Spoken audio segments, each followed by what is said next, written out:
We've got the Daily Mail with what's racist today. Today, even in Somerset, police are racist, Nick. Yeah, this was... And yesterday.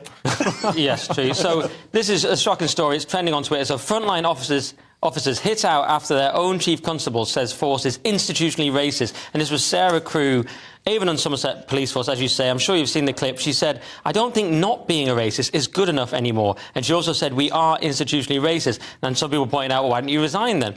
Which is one thing you could do. As the leader of the institution. Yeah, why are you being so racist? But I, of course, actually agree with this. They are institutionally racist against white people, like so many institutions.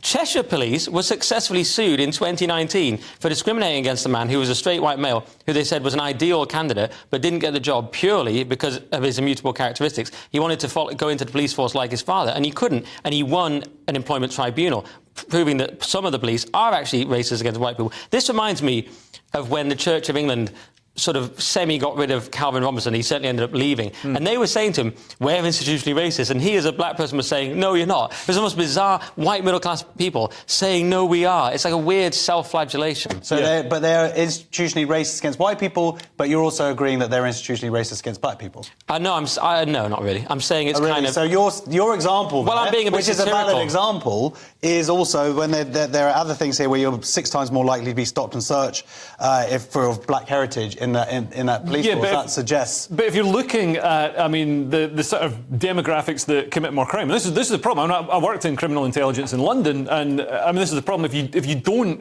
target certain demographics that are committing more crime, you're actually doing that community a disservice because you're not dealing with the problem that. But is it 6 times more likely? I mean, and also there are some more high-profile cases of there was the guy 2 years ago who was a youth worker. He's like in the area. He's like a bit of a hero, really. And he was like arrested. Like it was really the whole thing was just mental. No, I can understand if you're repeatedly stopped and searched and you've done nothing wrong. I mean, it's got to be. Yeah, that must be awful. I totally sympathise with that. And at the same time, like you say, it can actually save lives of people in those communities. It's a tricky one. But there's a thing here where it says, but they're saying that the rank and file. The representatives were basically saying that this is it potentially drives a wedge between its members and communities. I'm just thinking, yeah, I think also being institutionally racist would do that, like, or whatever. Well, so it's like you're damned if you do, damned if you don't. Well, they're concerned that it's virtue signalling. They use the phrase, this guy from the Police Federation, and that would be annoying. If you think you're doing your best, you're not a racist, you're a normal police officer,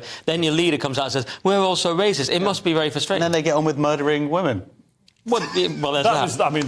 That was one cop, and it wasn't even in Somerset Police. But I mean, I think you've got a point. I mean, the whole idea of institutional racism is you can't argue against it because it's not individuals committing, objective, specific acts of racism. Yeah. It's just imbued within the stones and the values of the organisation. Yeah, it's a bit too close to critical race theory that sort of suggests you're inherently evil for being a white person. That's what a lot of people hear when they hear that now. Yeah. Maybe at one time it was a legitimate, term, but I'm not sure it is anymore. Yeah.